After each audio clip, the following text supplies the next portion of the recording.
So ito na nga mga tol, yung minodify natin na fairings nito ni Kipi. Bali ito yung ipapalit natin. Nilagyan natin yan ng hasang para sa design, tsaka sa parang ano, exhaust na rin, additional exhaust. So yan.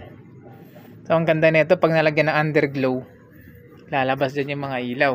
Bali ito carbon fiber siya. Bali tatap coat pa natin bukas. Kipi din, meron pa tayong ginawa yung panggilid ng kanyang panel, forged carbon din, ganyan.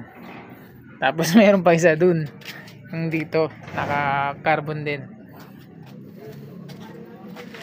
Yan, bali bukas kakabit natin yan kay Kipi. Almost full carbon fiber na, ano lang, yung malaki na lang, tsaka itong pisngi. So halos lahat ng fairings niya naka full carbon fiber na. Yan. Balikan natin, higaan nyo muna cellphone nyo. Tapos ito nga pala, gagawa natin ng paraan, kasi ano lang to, spinner ng scooter. Gagawa natin ng paraan para umikot yan, kasi maangas pag umikot alam mo, naka dry clutch.